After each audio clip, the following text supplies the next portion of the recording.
నజరేయుడైన యేసుక్రీస్తు నామములో మీ అందరికీ హృదయపూర్వకమైన వందనాలు. ఈ లైవ్లో ఏకీభిస్తున్న వారికి ప్రత్యేకమైన వందనాలు తెలియజేస్తున్నాం.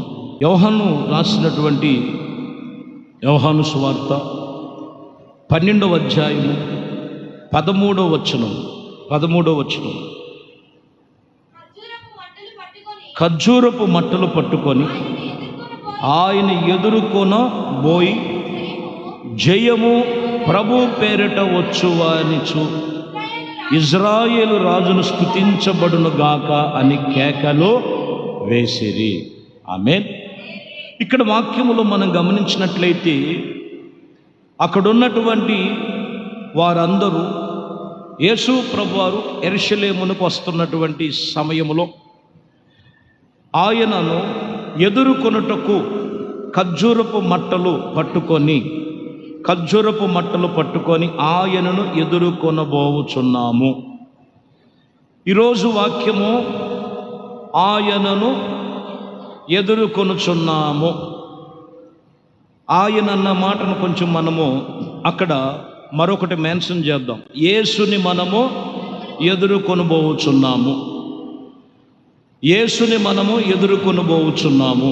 ఆయనను మనము ఎదుర్కొనబోచున్నాము. దేవునికి స్తోత్రం చెప్దాం. హల్లెలూయా. యేసుని మనము ఎదుర్కొనబోచున్నాము. వాస్తవానికి ఇక్కడ మీరు గమనించినట్లయితే అక్కడ యేసు ప్రభువాన్ని ఎదుర్కొనటానికి అంజురపు మట్టలు, అలాగే ఆయన గాడిద మీద ఆయన వాహనముగా చేసుకొని ఆయన వస్తున్నప్పుడు అక్కడున్న వారి విశ్వాసము చూడండి, వారి బట్టలంతా కూడా రోడ్డున పరిచినట్లుగా రాయబడి ఉంది. ఆయన వెళుతున్నటువంటి ఆయన యొక్క గాలి చోకినా చాలు, ఎందుకంటే ఆయన పరిశుద్ధుడు.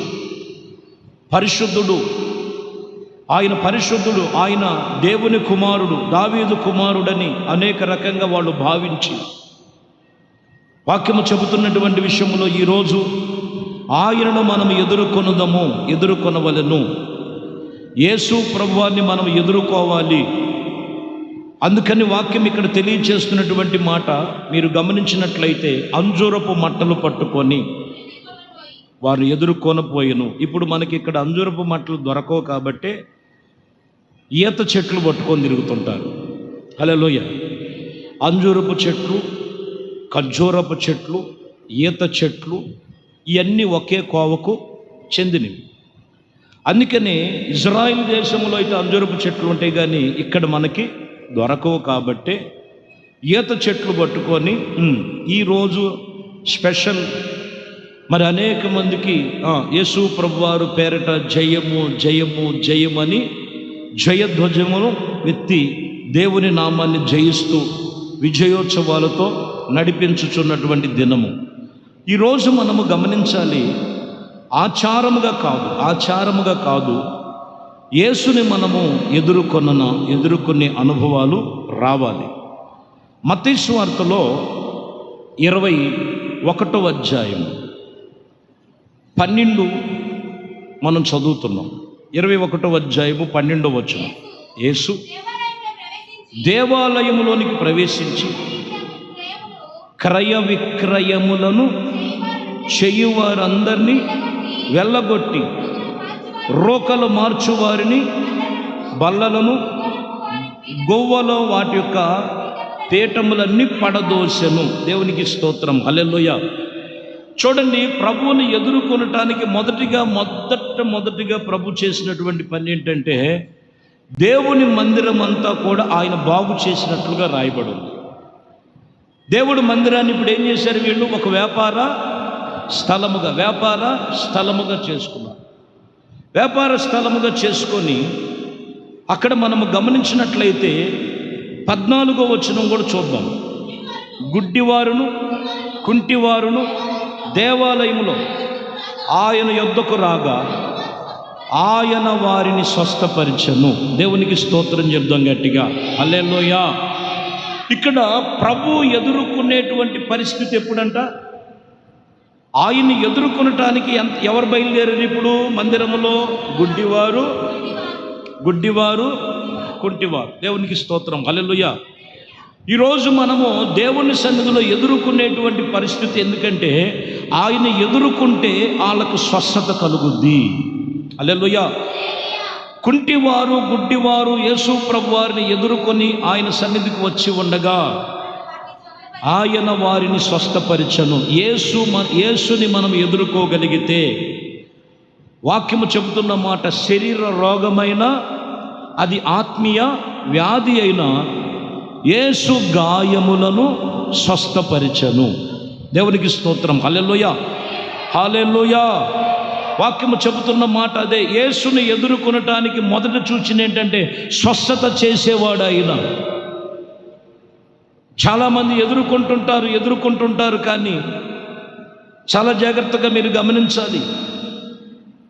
ఆత్మ సంబంధమైనటువంటి దేవుని సన్నిధిలో సంపూర్ణ స్వస్థత ఉండదు. ఏదో ఆచార ప్రకారముగా వెళ్ళిపోయేది కాదు. యేసుక్రీస్తు నామములో ప్రతి ఒక్కరము కూడా, ఆయన ఎదుర్కొనేటువంటి ప్రతి ఒక్కటి కూడా ఎందుకు అనంటే అక్కడ వారిని స్వస్థపరిచను. 15-16 కూడా ఒక మాట ఉంటుంది అక్కడ.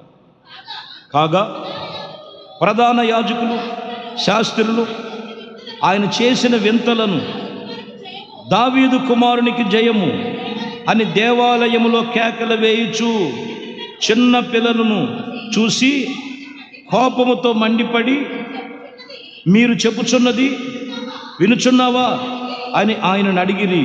అందుకు యేసు, వినుచున్నాను.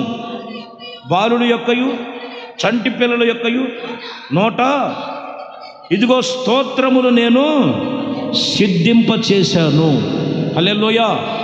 యేసు ప్రభువారిని ఎదుర్కొనటంలోనే మొట్టమొదటిగా గమనించినటువంటి విషయంలో ప్రభుని స్తుతిస్తున్నారు. అక్కడ చేసినటువంటి ఆయన ఆశ్చర్యమైన కార్యములను బట్టి.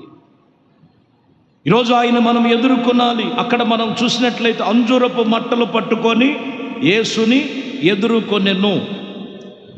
యేసుని ఎదుర్కొంటే అక్కడ ఏం జరుగుద్దంట? స్వస్థతలు ఉన్నాయి.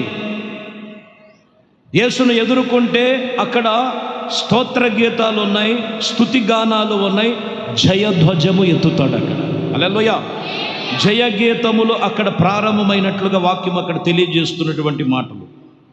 కాబట్టి యేసుని ఎదుర్కొనటము వలన జరుగుతున్నటువంటి మొదటి విషయంలో స్వస్థతలు కలుగుతాయి. ప్రకటన గ్రంథములో 7వ అధ్యాయము 9వ వచనం, ఇక్కడ కూడా సంఘమును గురించి ఉద్దేశించి, అట్టి తర్వాత నేను చూడగా ఇదిగో ప్రతి జనములలో నుండి, ప్రతి వంశములో నుండి, ఆయా భాషలో మాట్లాడు వారిలో వచ్చి లెక్కింపజాలని ఒక గొప్ప సమూహము కలదు. వారు తెల్లని వస్త్రములు ధరించుకొని ఏం పట్టుకున్నారంట? ఖర్జూరపు మట్టలు చేత పట్టుకొని సింహాసనం ఎదుట, గొర్రెపిల్ల ఎదుట నిలవబడి, సింహాసనాసీనుడైన దేవుని గొర్రెపిల్ల యొక్కయు మా రక్షణకు స్తోత్రమని మహాశబ్దముతో ఎలుగెత్తి చెప్పుచూ ఉన్నారు. హల్లెలూయా. వీళ్ళు ఎవరంట? తెల్లని వస్త్రములు ధరించుకొని, వారి చేత ఖర్జూరపు మట్టలు చేత పట్టుకొని సింహాసనము ఎదుట నిలవబడి, ఇదిగో ఏమని చెప్తున్నారు అక్కడ? సింహాసనాసీనుడైన దేవునికిని గొర్రెపిల్లకును మా రక్షణకై స్తోత్రములని మహాశబ్దము చేస్తున్నారు. ఆర్భాటముతో, మహాశబ్దముతో దేవుణ్ణి స్తుతిస్తున్నారు. ఇక్కడ మనం గమనించాలి, దేవుణ్ణి ఎదుర్కొనేటువంటి అనుభవం ఏంటంటే, భూమి మీద ప్రభువుని మనం ఎదుర్కోగలిగితే అక్కడ సంగమునకు సూచన ఏమైనదంటే ఆయన సింహాసనము ఎదుట మనల్ని నిలవబెడతానని చెప్తున్నాడు. ఆయన సింహాసనం ఎదుట మనల్ని నిలవబెట్టువాడు. వీరు ఎవరనంటే గొర్రె పిల్ల రక్తము చేత కడగబడి ఉతకుకొని తమ వస్త్రములు తెలుపు చేసుకున్నవారు. వీళ్ళు ఎవరనంటే మహాశ్రమలలో నుండి వచ్చినటువంటి వారు. యేసు ప్రభువాన్ని మనం ఎదుర్కోవాలి. ఆయనను మనం ఎదుర్కొనేటువంటి ఇదిగో ఆ యొక్క మట్టల యొక్క అనుభవము ఏమి చూపిస్తుంది? వాక్యము చెప్తున్నటువంటి మాట, ఆయనను ఎదుర్కొనేటువంటి స్వభావములు, స్వస్థతలు చూపిస్తున్నాయి. రెండోది పరలోక రాజ్యం యొక్క మహిమ చూపిస్తుంది. ద్వితీయోపదేశకాండము 3వ అధ్యాయం 5వ వచనం. ద్వితీయోపదేశకాండము 3వ అధ్యాయం 5వ వచనం.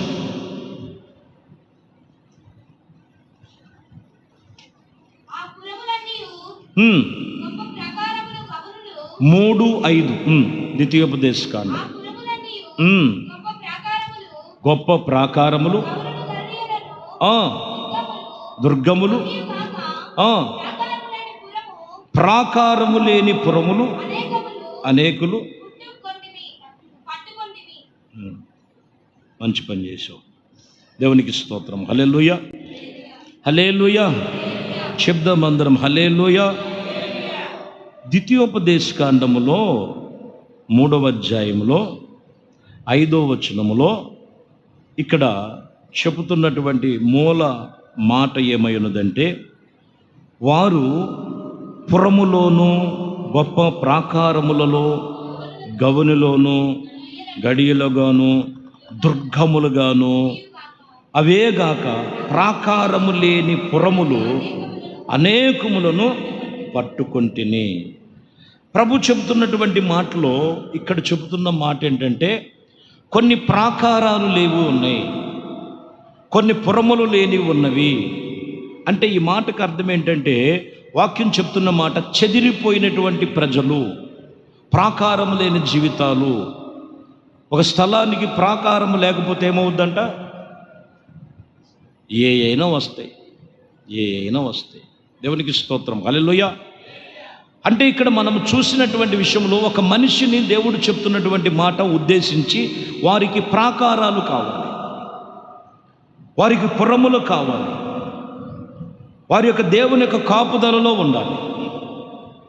అందుకని వాక్యం ఇక్కడ తెలియచేస్తున్నటువంటి మాటల్లో చివరి మాటలో అక్కడ రాయబడినటువంటి ఈ విషయాల్లో మనం చూస్తే, ప్రాకారము లేని పురములు అనేకులను నేను పట్టుకొనటానికి.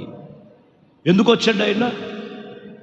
అనేకులను నేను పట్టుకొనటానికి. అయితే మనం ఎదురవ్వాలి ఆయనకి, మనం ఆయన ఎదుర్కోవాలి. అంత దేవుడే చూసుకుంటాడులే, అంత దేవుడే చేస్తాడులే, అంత ఆయనే చూసుకుంటాడులే అని అంటే కాదు. మనం ఆయన ఎదుర్కోవాలి. ఎదుర్కొన్నటువంటి అనుభవం ఉన్నప్పుడు వారు ప్రాకారములుగా కట్టబడతారు, వారు పురములుగా కట్టబడతారు, వారు దేవుని చేతిలో ఉన్నవారుగా ఉంటారు. దేవునికి స్తోత్రం, హల్లెలూయా. మహాపరిశుద్ధుడా, ప్రేమాస్వరూపా, దయాదాక్షణ్యపూర్ణుడా, కృప చూపించి నడిపించువాడా, మా కొరకునైనా పరలోకము నుండి దిగి యెరూషలేము వీధుల్లో రక్తమును చిందించావు, రక్షణ కలుగు చేశావు, శిలువ బలిపీఠము మాకు చూపిస్తున్నావు. మేము ఆ బలిపీఠము ఎదుట మేము కట్టుకునేటము, మిమ్మల్ని ఎదుర్కొనేటము, ఆత్మ సంబంధమైన విషయంలో నడిపిస్తూ నీ కృపలో స్థిరపరిచి నడిపించి సహాయం చేస్తున్నందుకు ఒక్కొక్కరిని మీ చేతులకు అప్పగిస్తాం. మంచి ఆలోచన, మంచి వివేచన, ఆత్మ సంబంధమైన రక్షణ కలుగు చేసి మిమ్మల్ని ఎదుర్కొనే కృపలో స్థిరపరిచి నడిపించు. మహిమ, ఘనత, ప్రభావాలు, ప్రేమ కలిగిన తల్లి, ప్రతి ఒక్కరు మీ సన్నిధులు ప్రార్థన చేస్తూ, ప్రేమ స్వరూపి దయగలిగిన మా ప్రభా, మీ ఘనమైన శ్రేష్టమైన నామానికి స్తోత్రాలు, స్తుతులు చెల్లిస్తూ, ఇంతవరకు ప్రార్థన విన్న ప్రతి కుటుంబాన్ని, లైవ్లో ఏకీపిస్తున్న వారిని, కుటుంబాలను మీ చేతుల్లో సమర్పిస్తూ మీ కృపతో నింపి సహాయం దయచేయండి. యేసయ్యా, మీ రక్తములో కడిగి పరిశుద్ధపరిచి మీ కొరకు సిద్ధపాటు కలిగిన సంఘముగా నిబంధన కలిగి జీవించే జీవితం దయచేయండి. ఘనత, మహిమ, ప్రభావాలు మీకే పొందు నజరేయుడైన యేసుక్రీస్తు నామమున ప్రార్థించి వేడుకొనుచున్నాము తండ్రి, ఆమేన్.